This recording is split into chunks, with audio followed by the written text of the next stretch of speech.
llamado puente de Baroglio, porque me viene así, ya protuberancia puente de Baroglio. El bulbo raquídeo, también llamado médula oblongada. Son importantísimos porque, uno, tienen a los pares craneales protuberancia del 5 al 8, bulbo raquídeo del 9 al 12. Pero también son importantes porque acá está el centro respiratorio.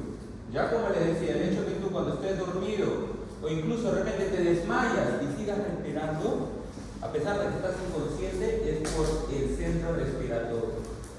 En la protuberancia está el centro apnéustico y el centro neumotáxico. En el bulbo raquídeo, centro inspiratorio y centro expiratorio. Para no alargar mucho esto, doctores, solamente quédense con este concepto. De tal manera que cuando hay una patología que genere hipertensión endocraneana, por ejemplo, puede ser un tumor que aumente la presión, puede ser este hematoma, por ejemplo, un hematoma epidural o subdural. Esos pacientes que se golpean y generan un hematoma. ¿Qué van a tener en común? Que aumentan la presión del cerebro. ¿Y qué va a pasar? El cerebro se va a herniar, se hernia. Mira, así debería verse. Mira cómo se hernia el cerebro. Entonces, ¿cuál es la hernia cerebral más frecuente? La hernia uncal. El uncus del hipocampo es lo que se hernia. Hernia uncal. No te olvides que es la hernia más frecuente del cerebro. Entonces, esta es la presión que empuja este pedazo del uncus del hipocampo y presiona a estas estructuras de acá.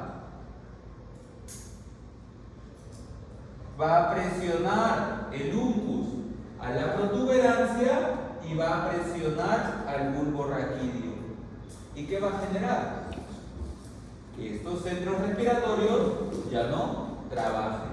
Ese es el problema. Ya cuando un paciente se enclava, el paciente deja de respirar porque este lo presiona.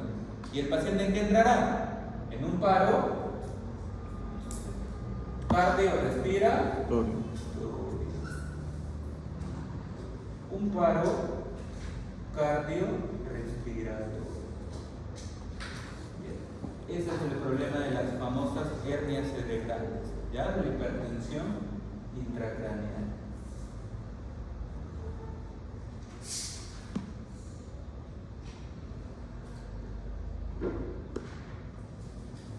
Entonces, ¿para qué sirve el tercer par craneal? Para ver para el lado.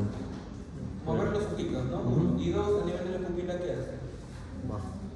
¿Miosis o midriasis? Oh, sí. Miosis, ¿no? Otro signo de hipertensión de enclavamiento es que el mesencéfalo se va a quedar presionado y se paraliza. ¿Qué par craneal? El tercero. Un signo de que se está enclavando, de que se está herniando, es lesión del tercer par. ¿Y qué va a haber a nivel del ojo? Miosis. No, midriasis, ¿no?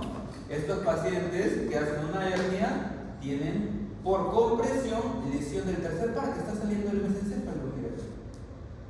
Lo presiona y lo lesiona. Lesión del tercer par craneal. Clínicamente, midriasis.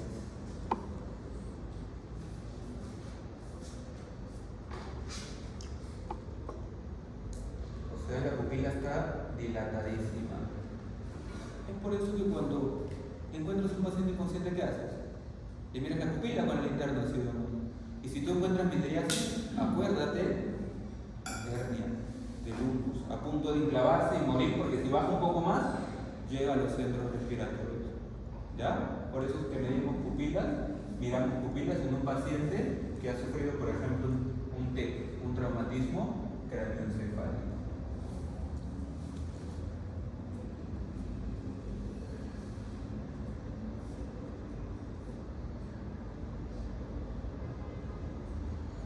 Ahora hablando del cerebelo, como como te mencionaba, el cerebelo sirve para diferentes funciones principales. El cerebelo tiene partes, ¿ya? El cerebelo tiene partes. Si miráramos desde arriba, el cerebelo sería algo así.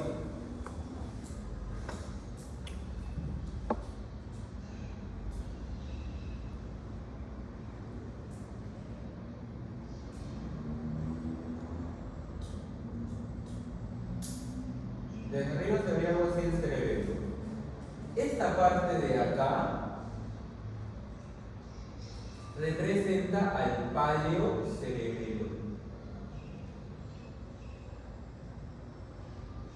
Se le llama paleocerebelo. ¿Qué es paleo? ¿Nuevo o antiguo? Paleontólogo. Antiguo. Se le llama paleocerebelo porque es el cerebelo más antiguo. ¿Y para qué sirve el paleocerebelo? Sirve para mantener el tono muscular. Como les decía, el hecho de que ahorita estén sentados, relajados, tranquilos y no se caigan al piso es por tu paleocerebelo. Ya mantienen un poco de contracción muscular. Luego, más atrás, acá atrás está el arquicerebelo. El arquicerebelo. ¿Para qué sirve el arquicerebelo? Acuérdate, arquicerebelo sirve para el equilibrio. El arquicerebelo sirve para el equilibrio.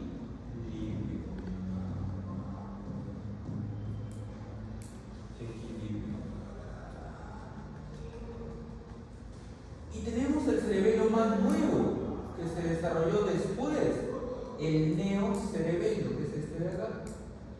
El neocerebelo. ¿Y para qué sirve el neocerebelo? Para la coordinación. O sea, se encarga de que los movimientos sean coordinados, ¿ya? Que sean coordinados. El neocerebelo. Ahí están las tres funciones del cerebelo.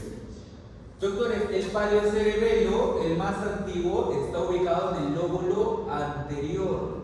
Este es el lóbulo, cuando está adelante se llama el lóbulo anterior del cerebelo.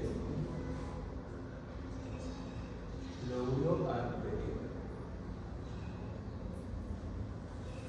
El neocerebelo está ubicado en el lóbulo posterior. Lóbulo posterior.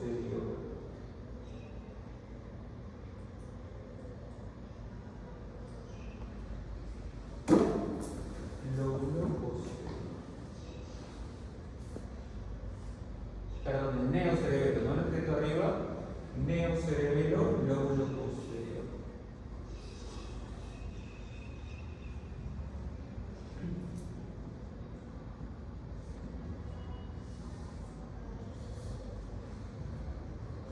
Y por último, el arquicerebelo está en este señor, que es el lóbulo flóculo nodular, así se le llama, lóbulo flóculo nodular. Ahí está el arquicerebelo.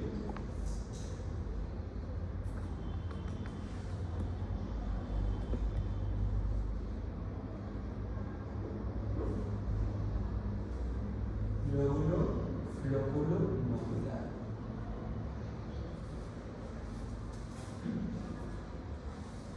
Entonces no se olviden, cada porción del cerebelo tiene una función, ¿ya? Mantener el tono, mantener el equilibrio y por último la coordinación.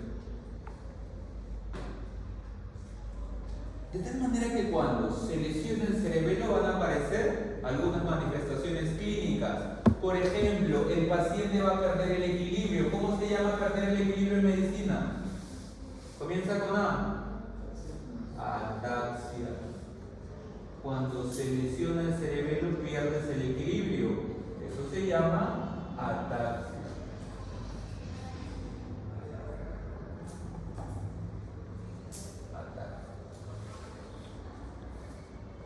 Cuando se lesiona el cerebelo pierde la la coordinación. La prueba que sale alterada, ¿cómo se llama? Dedo, nariz o punta nariz, ¿no? Esta pruebita el paciente no puede, se va para cualquier lado menos a la nariz, ¿ya? Pierdes la coordinación. Tienes disdialococinesia, así se llama. Disdialococinesia.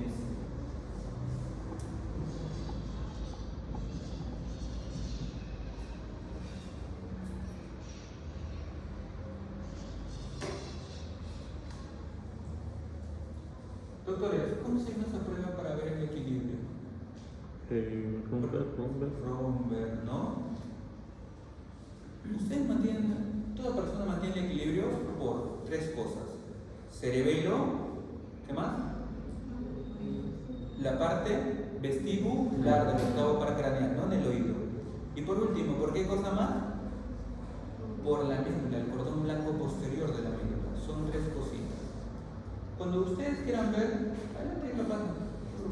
cuando ustedes quieran ver cuando ustedes vean ataxia, sospecha, se lesionó o bien el cerebelo, se lesionó el octavo par craneal o se lesionó el cordón blanco posterior. Son cualquiera de esas tres causas. Si tú quieres ver la causa, hazle la prueba de Romberg, ¿ya? Hazle la prueba de Romberg. Ante toda ataxia, pérdida de equilibrio, hazle la prueba de Romberg.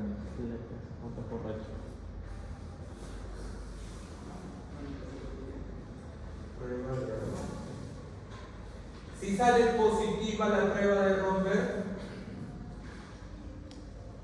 la causa es o bien auditiva, problema de la parte vestibular del octavo par. El problema estará en el oído o el problema estará en el cordón blanco posterior de la médula espinal. Romberg positivo. Ante toda ataxia, haz la prueba de Romberg. Y si la prueba de Romberg te da negativo, la causa de ese desequilibrio, de esa ataxia, es una causa o el problema del cerebelo. Entonces, no te olvides, ante una ataxia, hazle prueba de Romberg.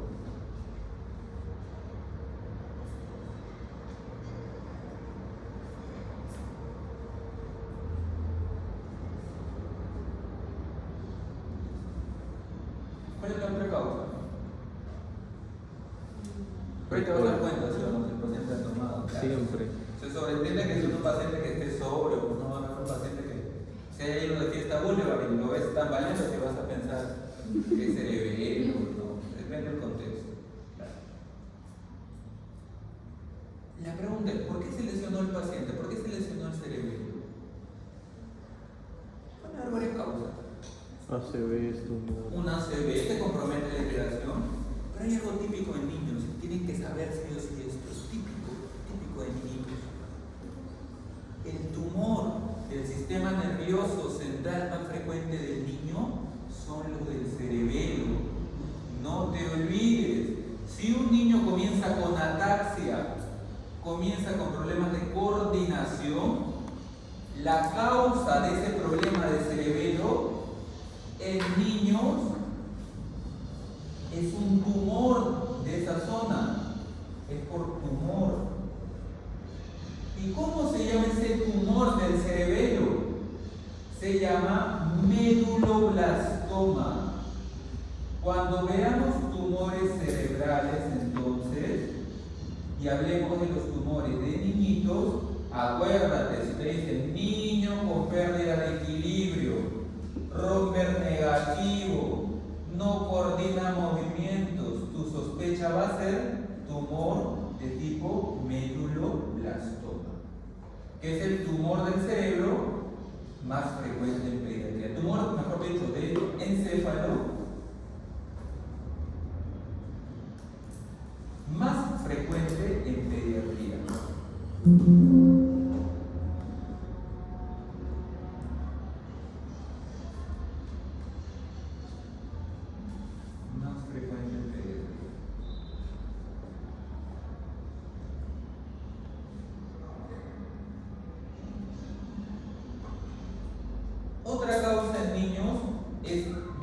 el virus que le encanta ir al cerebelo?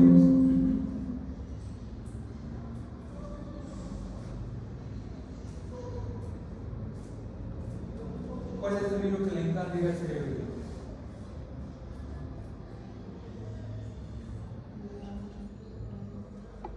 No se olviden, doctores, el virus que le encanta ir al cerebelo es una secuela de la varicela. Como secuela de la varicela.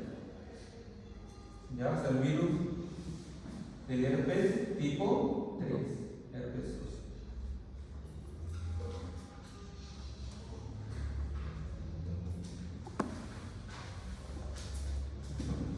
También el de la parotiditis.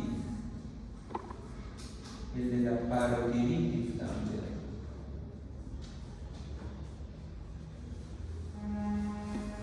Listo, eso es en niños. En adultos va a ser un ACV, lo más probable.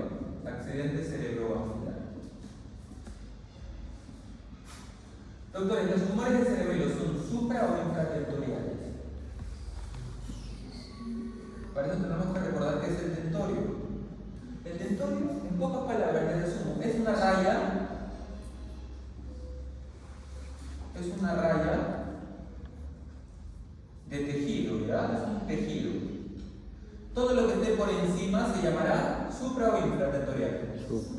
Supra. Y lo que esté por debajo, pregunta nuevamente, ¿los tumores de cerebelo se llamarán supratentoriales o infratentoriales? Infratentoriales. Así también le pueden preguntar. Tumores más frecuentes en pediatría, los infratentoriales. Porque el tentorio es esto de acá, un tejido.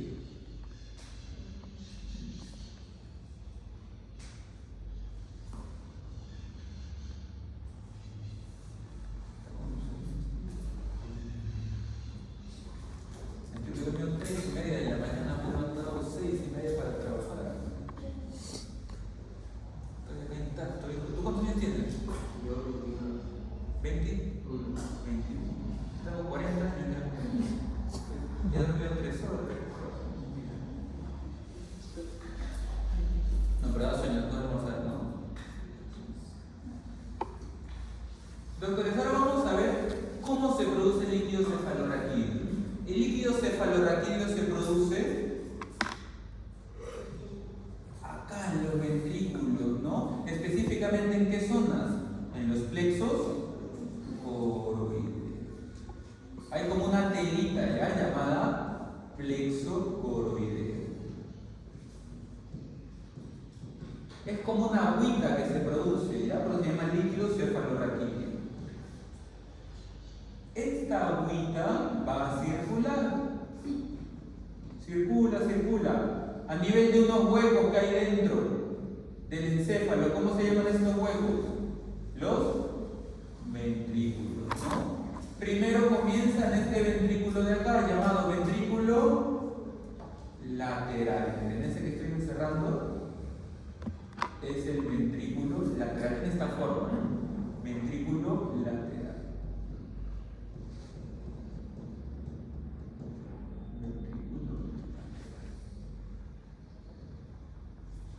Luego tenemos este señor, que es el... ¿Qué ventrículo es este que voy a señalar? El tercer ventrículo, ¿no? El ventrículo lateral va a llevar su líquido cefalorraquídeo al tercer ventrículo.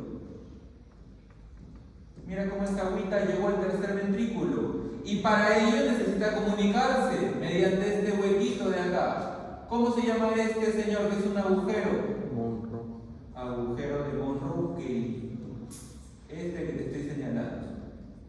El amarillito es el agujero de Monro-Kelly. Comunica, ya sabes, al ventrículo lateral ¿con quién? Con el tercer ventrículo.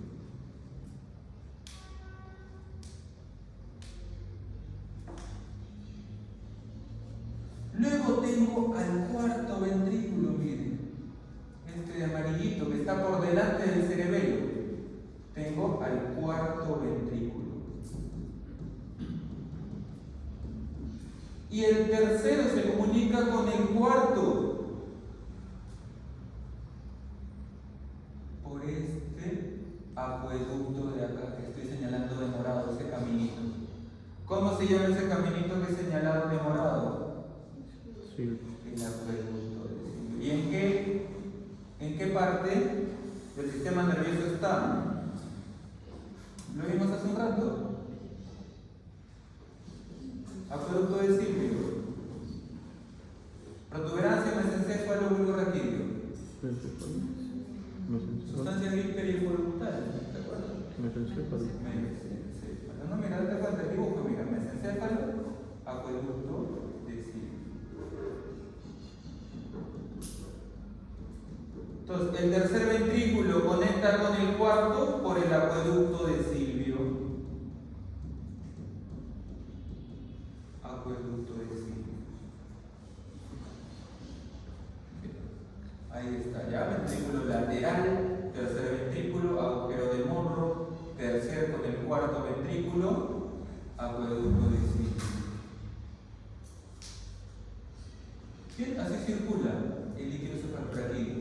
¿Cuánto se produce al día? Como ya dijimos, 500. medio litro al día, de 500 a 650 mililitros por día.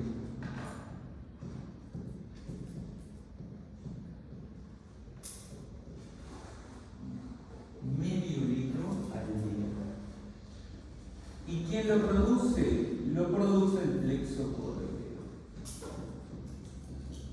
Lo produce el famoso plexo córneo.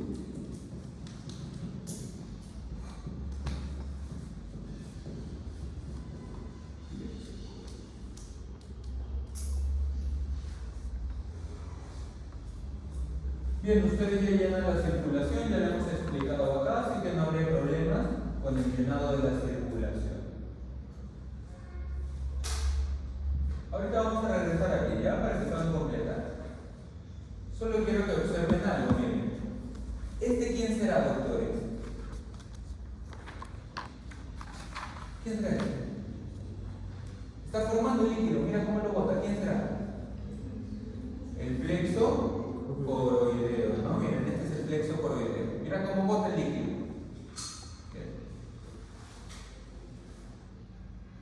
¿Quién será?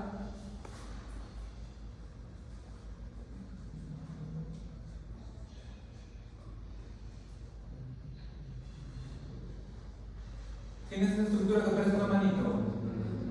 El ventrículo lateral. Muy bien.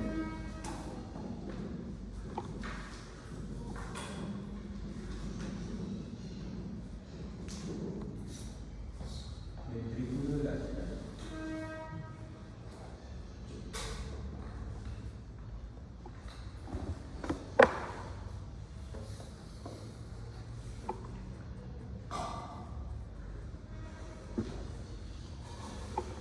¿Quién será este de rojo? Tercer ventrículo, ¿no? La flechita acá señala. Acá está señalando el tercer ventrículo.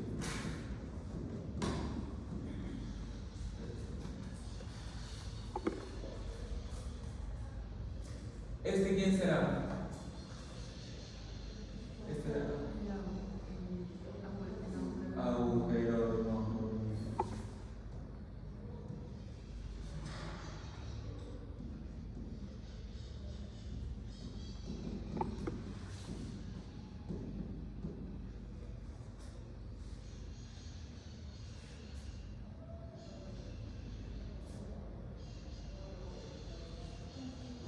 ¿Este quién será?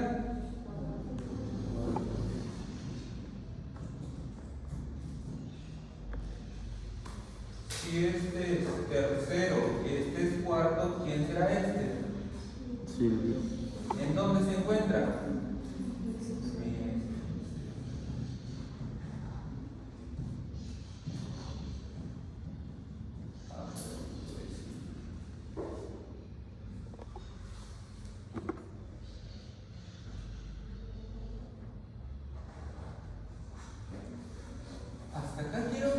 cuenta de algo.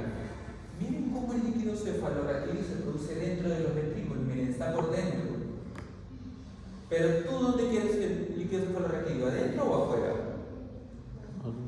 Lo quieres acá, mira. Lo quieres acá. ¿Cómo se llama este espacio? Espacio subaracnoideo. Entonces, mira cómo el líquido se produce adentro, pero tú quieres que esté afuera, porque afuera es donde debe bañar para amortiguar al cerebro. Miren, tú lo quieres acá, en esta zona de celeste llamada espacio subaracnoideo. Tú lo quieres acá, lo quieres por acá. Subaracnoideo, subaracnoideo, subaracnoideo, subaracnoideo, subaracnoideo.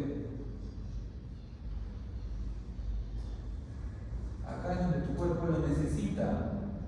Entonces, ¿cómo harás el líquido cefalorraquídeo que está encerrado para salir? Fácil es, porque en el cuarto ventrículo hay dos huequitos. Este es el primer huequito. Como está al costado, se llama agujero lateral, o también llamado agujero de Lutschka, con L de lateral. Agujero de Lutschka.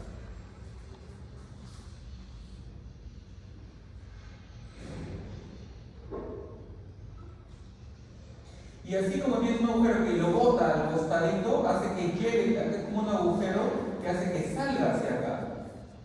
También hay un agujero medial, es este de acá.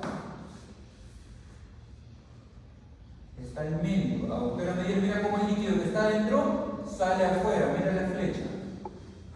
¿Cómo se llama ese agujero para que salga hacia afuera? Magenti. Acá está Magenti, agujero de Magenti.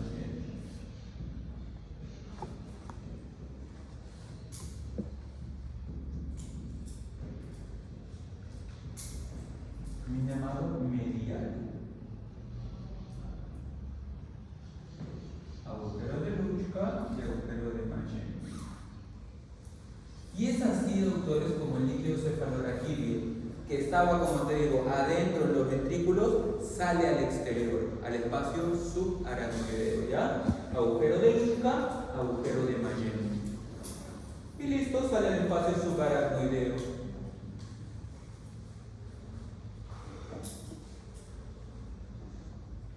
¿Se entendió la circulación? ¿Sí? El agujero Lutschka-Magenti. Muy bien. Entonces, doctores, miren cómo sale. Salió hacia esta zona llamada espacio subaracnoideo. Esta zona de acá. No, perdón, la gente señala. Acá está señalando espacio subaracnoideo. Esta porción de acá. Espacio subaracnoideo.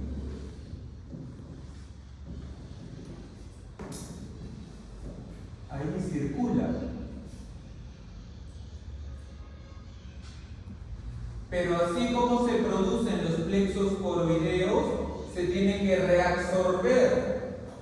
¿Y quién es este señor que lo está reabsorbiendo, que estoy pintando de rojito?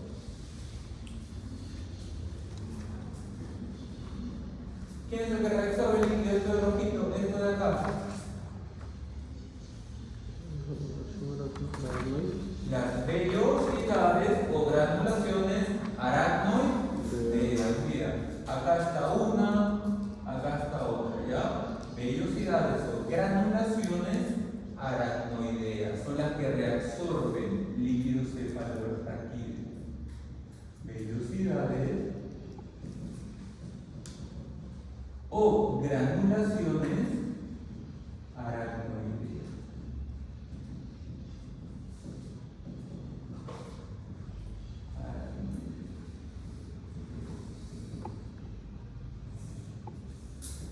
Reabsorben el líquido cefalorraquídeo. Vellosidades o granulaciones.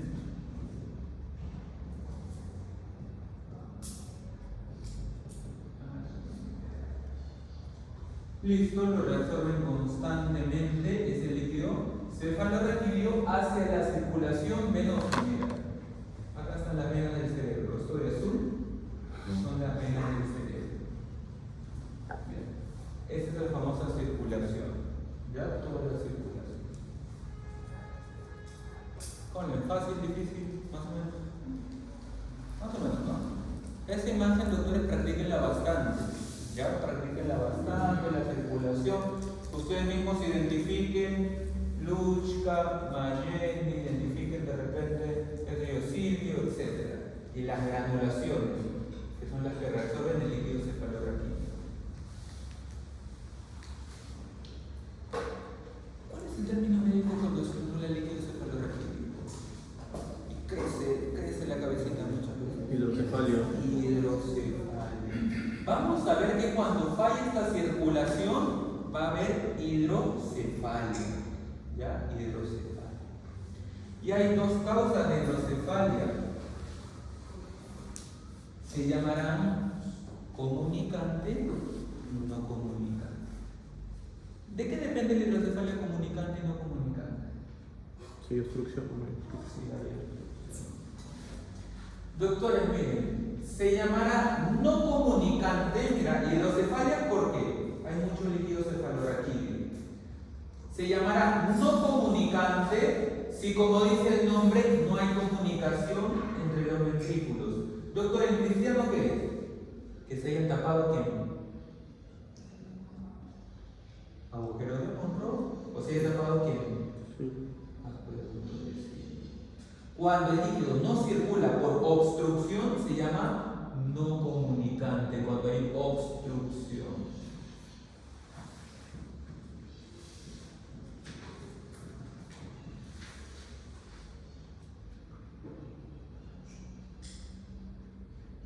Y acá necesito que apliquemos el razonamiento, miren. Doctor, se llama no comunicante si no está comunicado, si está obstruido. Ya. Doctores, si se obstruye el agujero de Monroe, ¿qué ventrículo no puede drenar el líquido? Si se obstruye acá, agujero de Monroe. Tercero.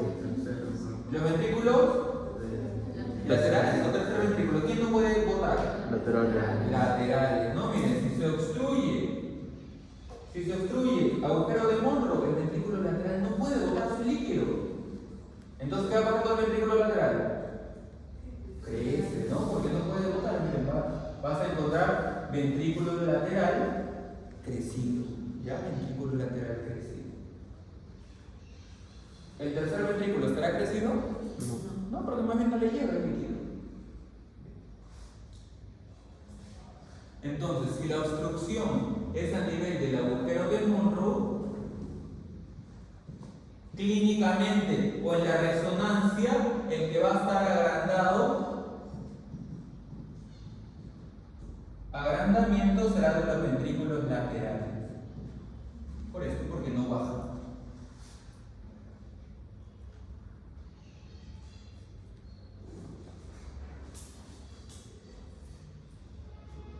Segunda situación. Ahora imaginemos que donde está bloqueado es el acueducto de Silvio. ¿Quién no podrá drenar? Entonces. De manera inicial el tercer ventrículo no drena, ¿no? Pero también, ¿quién después de un tiempo también ya no va a encontrar porque este ya está demasiado grande? El lateral, claro, miren, el lateral. Al inicio el lateral va a decir normal, no hay problema, porque Monroe está libre. El lateral dice no hay problema, ni me he enterado porque Monroe está libre. Pasa el tiempo. El primero en sufrirlo es el tercer ventrículo. No puede botar. Tercer ventrículo comienza a crecer. Llegará un momento en el que crezca tanto que cuando el lateral le quiera dar líquido, ¿entrará más líquido? No, porque ya está lleno. Entonces, primero crecerá el tercer ventrículo. Pasa el tiempo, como ya está lleno, el ventrículo lateral comienza a sufrir. ¿Ya? O sea, los dos se terminan agrandando. Tercer ventrículo y ventrículo lateral. El cuarto ventrículo se tendría que agrandar en nuestra obstrucción. No, está No, normal. ¿verdad? Porque más bien no le va a llegar líquido cefalorraquídeo. Bien, entonces, si la obstrucción es en el acueducto de Silvio,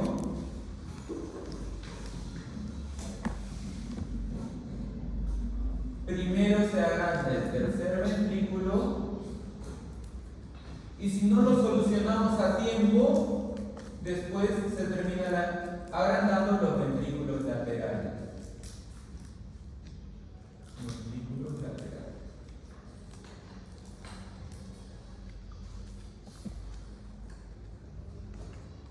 Esa es la famosa hidrocefalia no comunicante. Por ejemplo, ¿por qué se podría dar esto, doctores? Porque de manera congénita algunos niños nacen con estos orificios cerrados. ¿Ya? Algunos niñitos nacen con agujero de morro o acueducto de Silvio cerrado y por eso hacen hidrocefalia.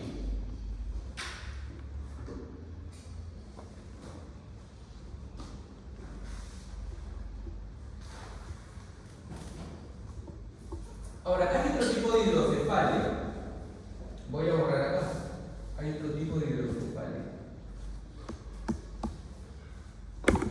En esta hidrocefalia que te voy a hablar, llamada comunicante, el líquido pasa, no hay problema. Pasa del ventrículo lateral al tercer ventrículo. Pasa del tercer ventrículo al cuarto ventrículo, no hay problema, no está cerrado. Pasa normal, circula, miren. Sale al espacio subaracnoideo por el agujero de Luschka, sale al espacio subaracnoideo por el agujero de Mayenne, no hay problema. Llega al espacio subaracnoideo sin problema, sigue circulando, mira, circula, circula, circula, circula, circula. ¿Dónde crees que será el problema? En la reabsorción. En las granulaciones. En la llamada comunicante, todo el espacio en los ventrículos, agujero de Monro, acueducto de Silvio está bien. El problema es al momento de reabsorber. Entonces, en la hidrocefalia comunicante, como dice el nombre, el problema no es por obstrucción, el problema es por reabsorción. En la comunicante, el problema es en la reabsorción.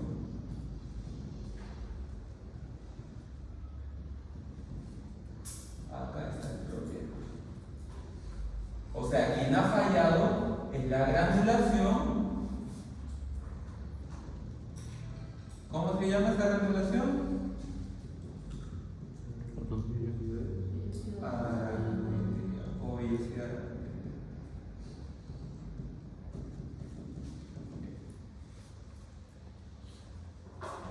¿Y por qué se puede tapar? Meningitis.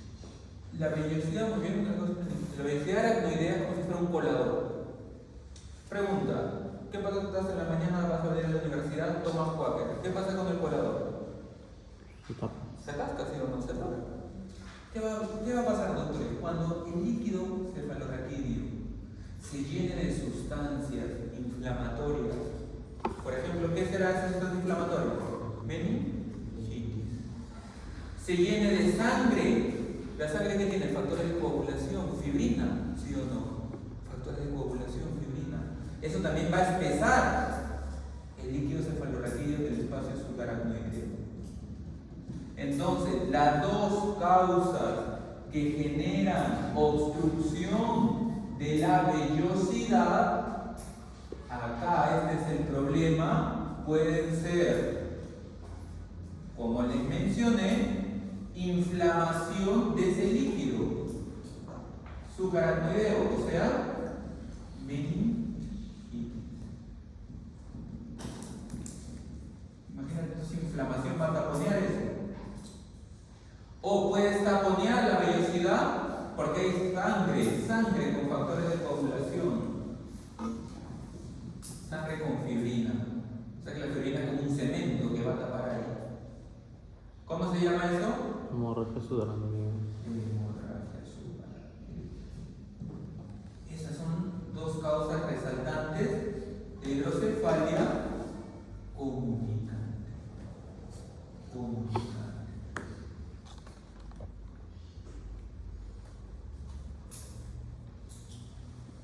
Listo, ahí tienes entonces las causas de hidrocefalia comunicante y no comunicante.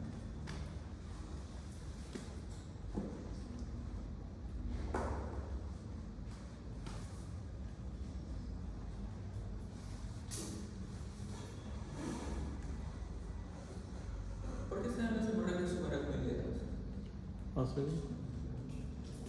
traumatismo. O sea, es un tipo de ACV, sí, pero algo se rompe dentro. Aneurisma. Un aneurisma cerebral cuando se rompe te da esto ya, hemorragia subarachnoidea. Eso que dicen clásicos, o sea, rompe un aneurisma cerebral ya te da hemorragia subarachnoidea.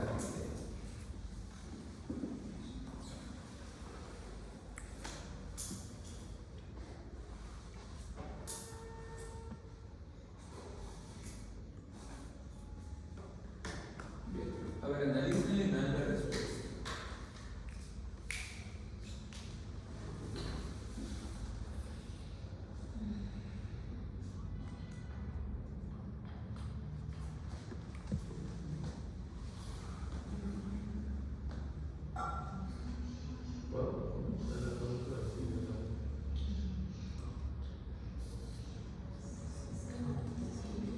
¿Cuál es la clave de lectura, compañero?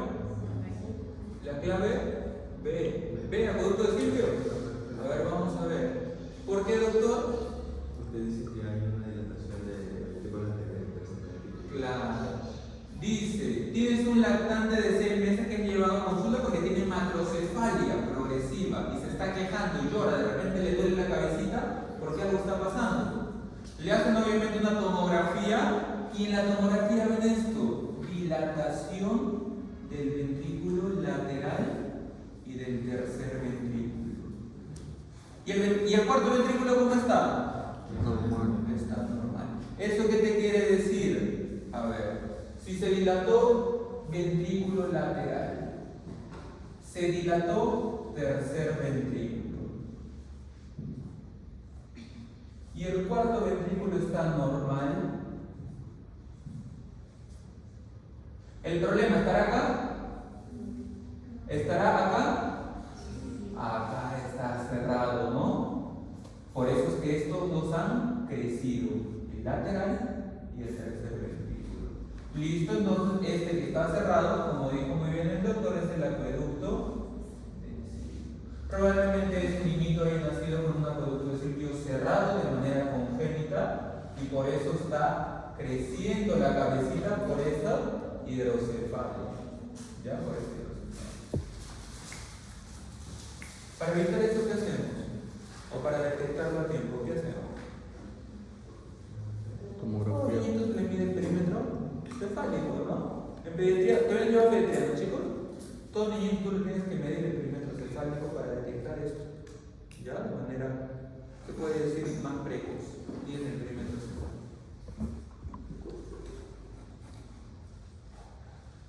¿Cómo se trataría? Buena pregunta.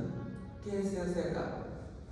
Como está dilatado y hay una obstrucción, se le coloca una especie de derivación. ¿Qué quiere decir derivación?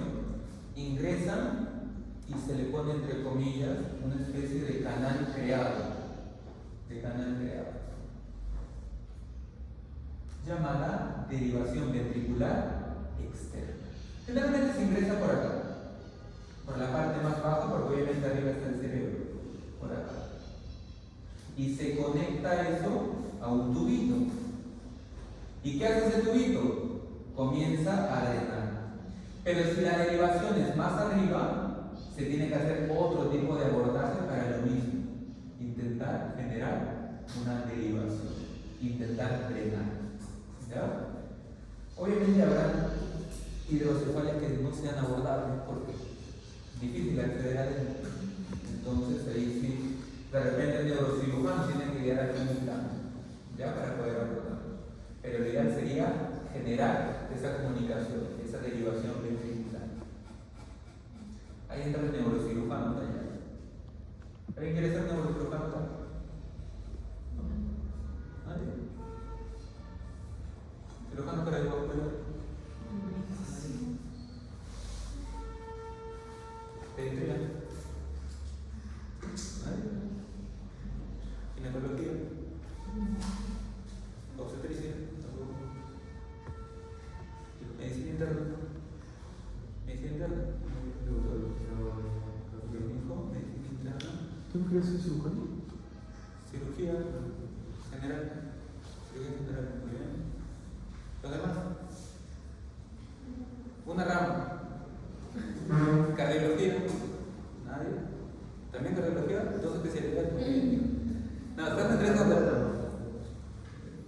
Endocrino, nefro, otorrino, Trauma total. trauma, cirujano plástico. Puede ser de cirujano plástico, claro. Hay una especialidad de doctores. Varias especialidades. Muy bien, chicos. ¿Entonces eso les puedo responder yo? Como la pregunta dice comunicante, y ahí la respuesta no da, pues la de Claro, ¿no? Directo, como es comunicante, la única opción es que esté afectado quién. las vellosidades La vellosidad. o las granulaciones. Muy bien, hijo. A ver, doctores, terminen de leer para comentar. Claro, como vemos, comunicante de frente podemos hacer, ¿no? Vamos a comentar un poquito.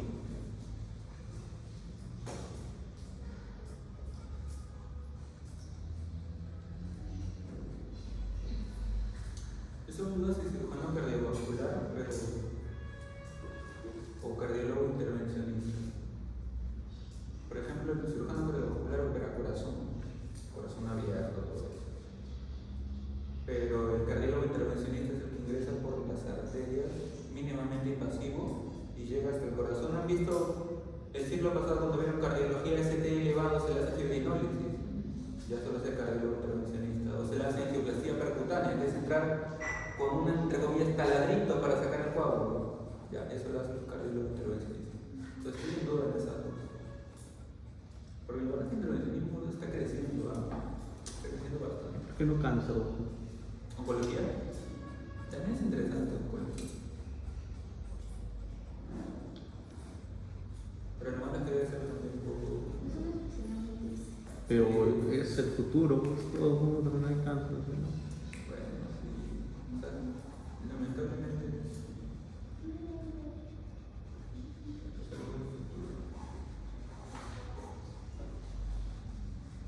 Sin duda, ¿ustedes creen que la IA reemplace a los radiólogos?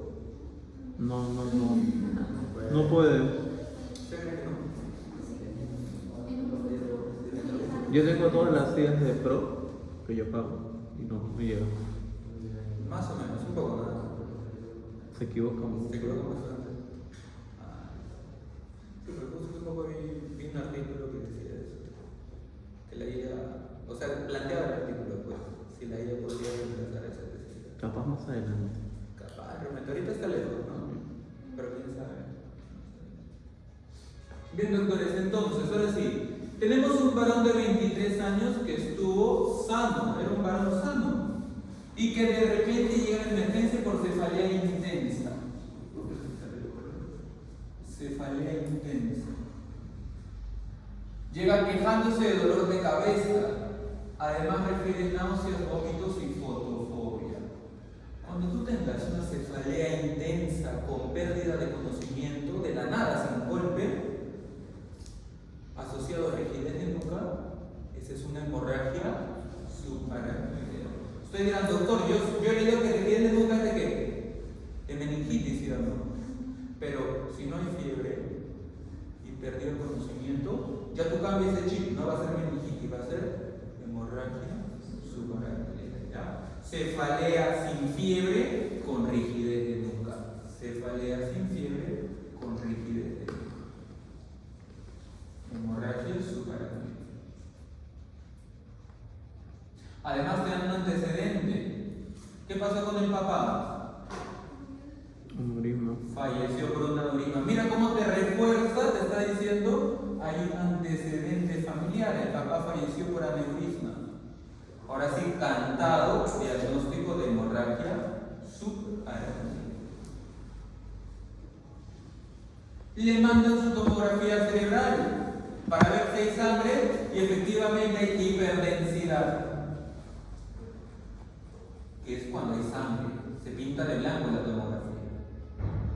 En la punción lumbar han encontrado que el líquido cefalorraquídeo, que normalmente es un color claro, mira, como el agüita, como el agua es un color claro, ¿cómo está ese color? Santocromía, o sea, medio anaranjado, que es cuando la sangre va al líquido cefalorraquídeo y toma ese color. ¿Ya? Acá está, mira, el líquido cefalorraquídeo, en lugar de ser color celeste, color clarito, color transparente, Cuando le han sacado ese líquido está así, color medio anaranjado, rojizo. Esto se llama santocromía. ¿Qué te indica cuando encuentras un color anaranjado en el líquido cefalorraquídeo? Te indica que hay sangre.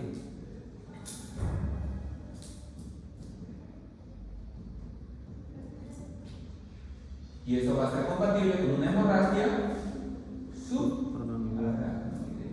Al pobre paciente se le ha roto un aneurisma cerebral. Entonces no olvidar ya hemorragia subaracnoidea. ¿Y cuál es el problema? Esta sangre, porque se rompió un vaso dentro del espacio subaracnoideo, ¿cuál va a ser el problema? Que esta sangre, como tiene fibrina, va a tapar. Se coagula y tapa. Se coagula y tapa muy bien a la vellosidad. Miren cómo va hasta la vellosidad y la taponera. Genera un taponamiento de las vellosidades aracnoideas.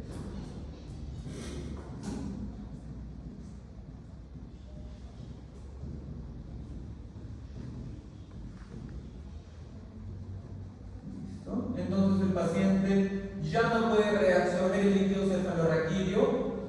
Y por eso es que se irritan las meninges, por eso da el signo de Kernig, por eso da la rigidez de nuca, porque esto obviamente ya no se reabsorbe y comienza a irritar acá, a las meninges que están en el espacio subaracnoideo. Por eso es que tiene signo de Kernig, por eso es que tiene cefalea, porque las meninges están irritadas por la sangre. ¿Ya? No olvidar. Entonces el diagnóstico es hemorragia subaracnoidea por rotura de aneurisma.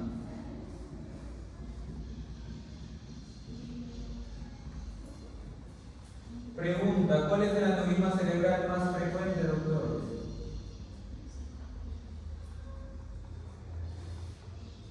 A ver, averigüen, doctor, ¿cuál es el aneurisma cerebral más frecuente? Si les pregunto su próximo paso, van a perder un punto. ¿Hipertensiva? ¿Pero cuál es el aneurisma? ¿Cuál es la pelotita? ¿En qué vaso está esa pelotita?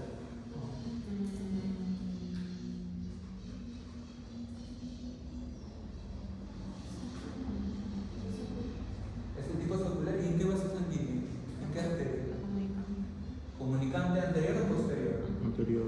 Claro, no se olviden. Esa pelotita llamada aneurisma sacral, esa pelotita aneurisma es sobre todo más frecuente de la arteria comunicante anterior. ¿Ya? Eso tienen que dominar para la próxima clase. Aneurisma cerebral más frecuente, el de la arteria comunicante anterior. La ACOA.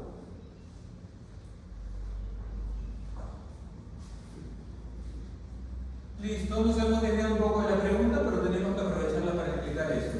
Doctores, ¿qué nos preguntan? Nos preguntan: ¿cuál es la alteración fisiopatológica responsable de la hidrocefalia comunicante? ¿Cuál será la clave? La E. La E, ¿no? Disminución de la reabsorción porque se taponearon las velocidades aracnoideas. Clave E.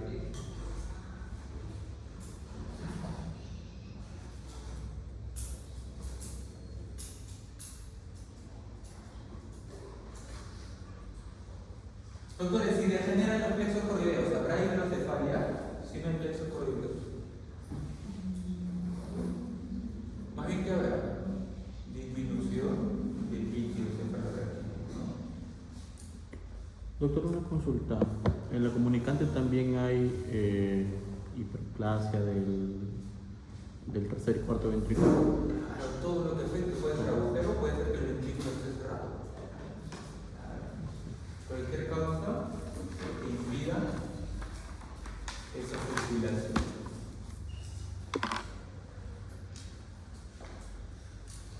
Entonces, como ya vimos, en una hemorragia subaracnoidea o en una meningitis, o incluso cuando una paciente se va a cesárea y quiere ponerle anestesia, ¿cómo se llama esa anestesia? Anestesia raquídea, ¿no? Anestesia raquídea. Cuando quieran hacer eso, por ejemplo, tomar una muestra de punción lumbar, colocar anestesia, diagnosticar una meningitis, tienes que estudiar el líquido cefalorraquídeo.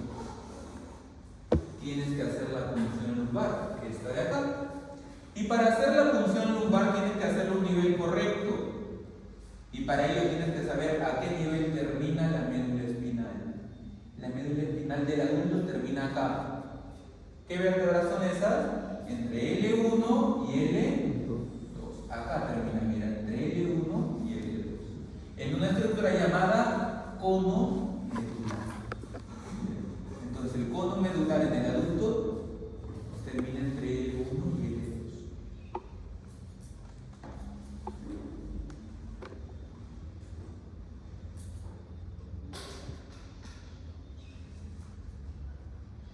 En el niño termina uno más abajito, o sea, ¿dónde termina en el niño? Entre L2 Y L3.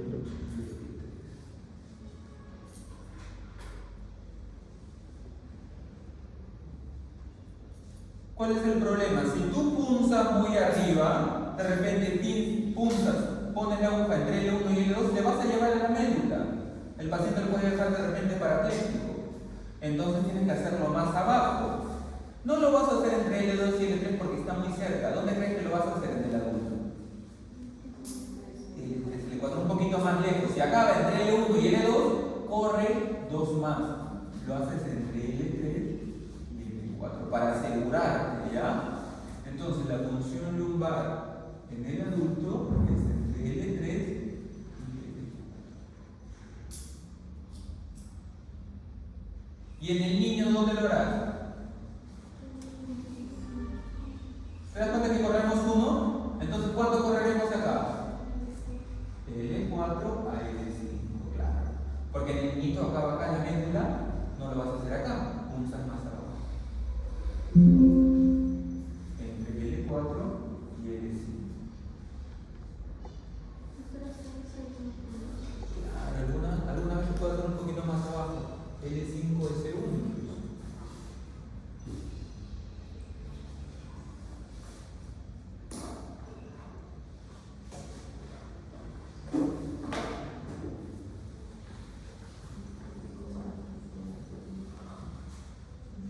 Para que la aguja atraviese tiene que pasar una serie de planos. El primer plano que va a pasar la aguja va a ser este. ¿Cuál será este? Piel. La piel, ¿no? Primero atraviesa la piel. Luego va a atravesar, ¿qué cosa? Tejido El subcutáneo. tejido, la grasita de la espalda, ¿no? Tejido celular subcutáneo. Piel, tejido celular subcutáneo. Luego va a atravesar este ligamento, estas son las espinas. Cuando tú estudias las vértebras tenían una punta atrás, que son las espinas. Lo que tú tocas acá, estos bultitos son las espinas, ¿no? De las vértebras. La apófisis espinosa son los bultos de acá. Entonces, entre apófisis espinosa y apófisis espinosa hay unos ligamentos. Los supraespinosos, que son estos de acá. Paso número 3. Ligamento supraespinoso.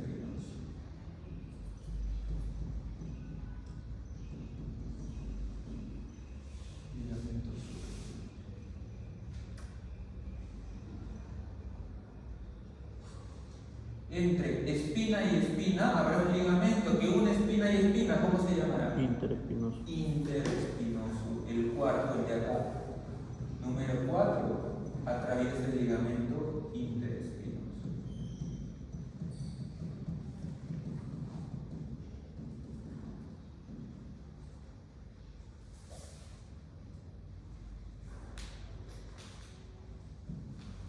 Y luego que tiene que atravesar, número 5. El amarillo. Ajá, luego del ligamento interespinoso está el ligamento amarillo. Que ahí está blanco. Que lo han puesto blanco, ¿no? Luego tiene que atravesar, número 6, el espacio epidural.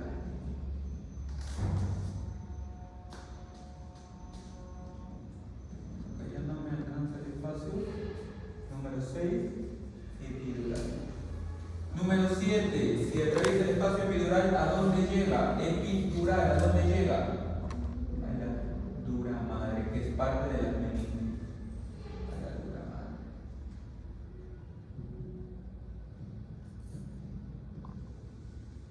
Debajo de la dura madre, ¿qué capa está?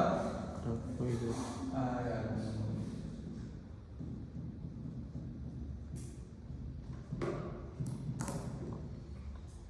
Y una vez que pasa la aracnoide, abajo, ¿qué está? ¿Qué espacio? Subaracnoide. O sea, hasta la aracnoide se atraviesa, se sobreentiende y llegas atravesándola al espacio subaracnoideo. ¿Qué es por donde circulaba quién? El líquido. El líquido cefalo. Por eso ahí te detienes. Esto lo van a ver doctores cuando roten en cirugía, como les digo, para las anestesias, para la cesárea, a veces para algunas operaciones de abdomen para abajo, usan este tipo de anestesia. Cuando vayas a hacer una punción lumbar por meningitis, también vas a ver esto. Entonces, eso lo ven. Se siente como una telita que va rompiendo. Ya se siente como una telita que va rompiendo. Y, por ejemplo, para poder conocer al paciente de las fibras al tacto, ¿desde qué punto interno? Viejo, muy buena pregunta. Se reconocen la parte de las espinas ciáticas. De ahí te vas orientando. Entonces reconoces las espinas ciáticas y vas contando. La parte, por ejemplo, va subiendo L5, toca la apófisis, espinosa L4, L3. Y así te vas ubicando. Y al paciente, para que le pinches bien, el paciente no puede estar de espalda recta. Para que se abra, tiene que agacharse. Lateral. Ya, se agacha el paciente y esta apófisis espinosa está cerrada, se abre. Y la aguja entra más fácil. Por eso dice, señor, agáchese. Tiene que encorvarse, ¿ya? Para que se abra. Y acá tienes el líquido. Normalmente, ¿qué color es el líquido? Claro, transparente. Si lo encuentro purulento, ¿qué sospecharé? Bacteria. Bacteria, meningitis, probablemente bacteriana. Si lo encuentro rojo o amarillo, xantocrómico. Hemorragia. Hemorragia subaracnoidea. Sencillo.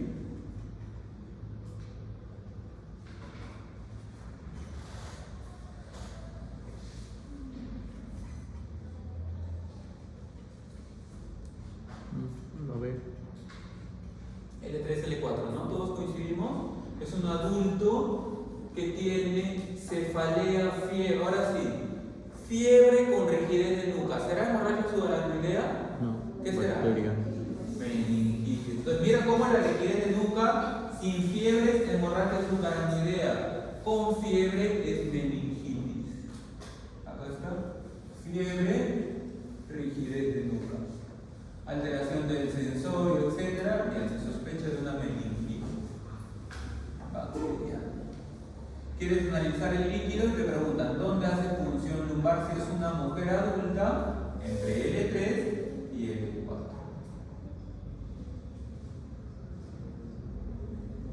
Listo, y atraviesa piel, la grasita, tejido celular subcutáneo, ligamento supraespinoso, interespinoso, ligamento amarillo, epidural, dura madre y aracnoides. Clave B.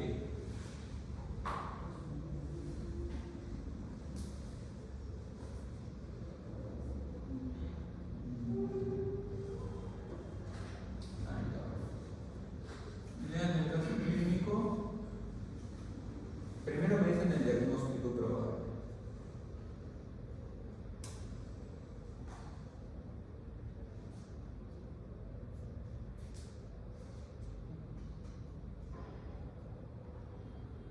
Ya. ¿Cuál sería el diagnóstico? Tienes una mujer que en reposo está así. Parkinson. Parkinson, ¿no? Además, ¿qué tiene aparte del reposo? Rigidez dental. Rigidez, ¿no? ¿Cómo es rigidez dentada? Que está rígido, lo mueves un poquito, se deja mover, pero otra vez se vuelve duro. Mueve un poquito, otra vez duro, ¿ya? Rigidez dentada. ¿Y cómo va? ¿Camina rápido o camina lento? Lento. Bradicinesia, esa es la triada del Parkinson. ¿Y cuál es el síntoma que más fastidia al paciente? No es el temblor, es la rigidez. Perdón, es la bradicinesia. El paciente se queja, lo que más le incapacita es que camina lento. Quiere coger una botella y se demora. Quiere hacer una acción, se demora. Imagínate chatear así. ¿Te frustra o no te frustra? Claro, lo más incapacitante es la bradicinesia, no el temblor. ¿Ya? Lo que más se quejan es de la bradicinesia, de la lentitud de sus movimientos. Claro, también habla lento.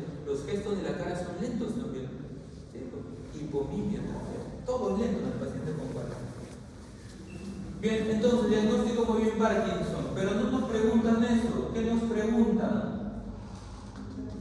La alteración, ¿dónde está? Yo sé que está en el locus niger, ¿no? Pero no me preguntan eso. ¿Qué ha disminuido? Dopamina. La dopamina de la vía nigro, o sea, de la sustancia negra. ¿Cuál será el tratamiento? Bueno, dopamina directa no, le damos levodopa, claro, dopamina sí, pero como su precursor, levodopa. Más carbohidratos. ¿Alguien se ha preguntado por qué damos levodopa y no dopamina?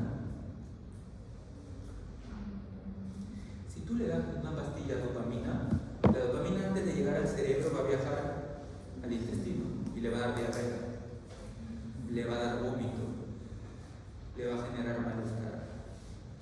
Por eso tú no le das dopamina porque genera eso, le das el precursor, levodopa.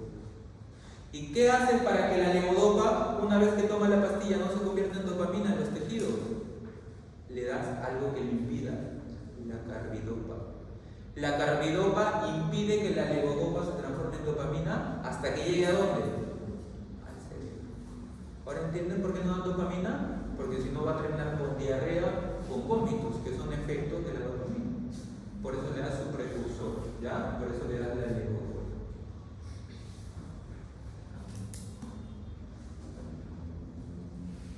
Y para asegurarte que no se transforme hasta que llegue al cerebro en dopamina, le das la carbidopa, que es un inhibidor de la dopa carboxilasa. Ya ustedes averigüen un poco más de eso para la siguiente clase.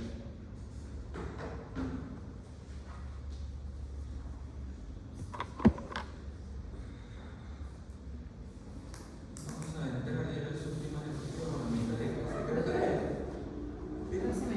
¿Y la próxima semana vamos a tomar el pasito de este tema o de la siguiente semana? No, es la siguiente semana nada más. ¿Ya todos estudian? Pasito de la siguiente semana.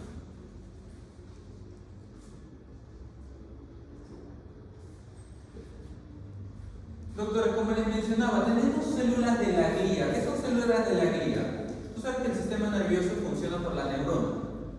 Pero el sistema nervioso, aparte de la neurona, necesita sustancias que la protejan, que le den soporte, que le formen mielina, que la protejan contra bacterias. Esas células que apoyan a las neuronas se llaman células de la glía. ¿Ya? Y hay diferentes tipos. Por ejemplo, los más resaltantes, tenemos a la célula de Schwann, que te forma esto de acá. ¿Qué te está formando la célula de Schwann? Forma mielina.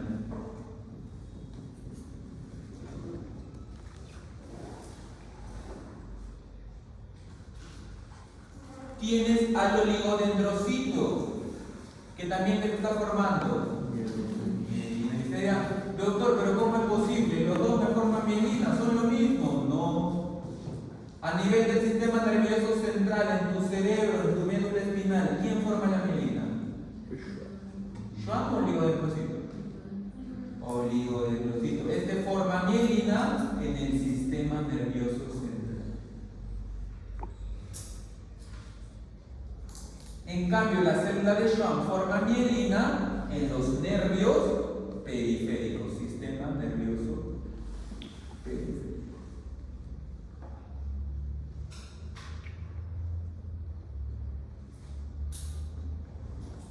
Por ejemplo, cuando entra una bacteria al cerebro, ¿quién come esa bacteria? ¿Quién te protege? La microglia. Entra una bacteria y la microglia se la come. Es porque la microglia actúa como el macrófago del sistema nervioso central. La microglia es el macrófago que come bacterias, come sustancias en el sistema nervioso central.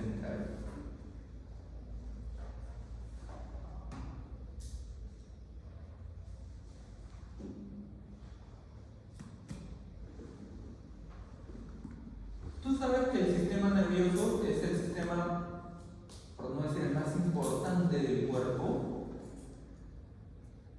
que está aislado porque tiene una barrera. ¿Cómo se llama esa barrera? Que lo aísla y hace que no cualquier sustancia que nosotros ingiramos pueda ingresar. La famosa barrera hematoencefálica. No es como cualquier vaso sanguíneo del cuerpo, ya está reforzado, mira, está reforzado, tapado. ¿Y quién es esa célula que refuerza, tapa los vasos sanguíneos del sistema nervioso central? El astrocito. No te olvides, el astrocito forma la barrera hematoencefálica, esa es su función. Forma la barrera hematoencefálica. No solo eso, también mira cómo da sostén a las neuronas, le da soporte, mira. Acá está la neurona, le da sostén, le da soporte al tejido. Da sostén.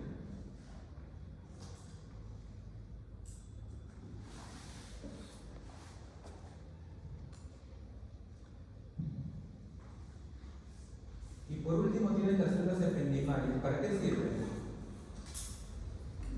Estas son las que recubren a los ventrículos. Es decir, son las paredes, los ladrillos del ventrículo lateral, del tercer ventrículo, del cuarto ventrículo. Recubren a los ventrículos.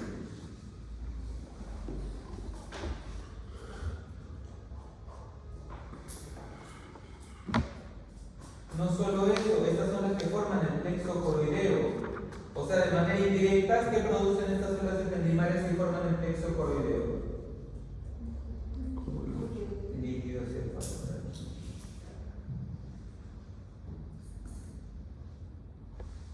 Son las encargadas de formar a los plexos coroideos.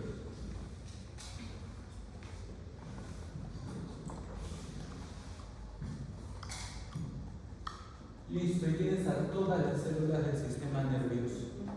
Ya, cada una de ellas es importante. A ver, repasando, doctores, repasando. ¿Quiénes forman mielina? El Schwann y el Schwann y oligodendrocito, muy bien. ¿Cuál es el sistema nervioso central? oligodendrocito. Los nervios periféricos. Schwann. Schwann, muy bien. ¿Cuál es el que come bacterias? Microglia. Microglia, muy bien. ¿Y cuál es el que forma la barrera hematoencefálica? Astrocito. Astrocito. ¿Y quién forma los plexos coroideos y los ventrículos los tapizan, los revisten? Células ependimales. Listo, tienes un resumen de las células de la glia. ¿Ya? Ahí está el resumen. Doctores, epidemiológicamente, ¿de dónde derivan? ¿Ectodermo, mesodermo o endodermo? Ectodermo. Ectodermo. Hay una regla, yo siempre digo así. Todas derivan del ectodermo. Todas las células de la glia y el tejido nervioso, todas las células de la glia derivan del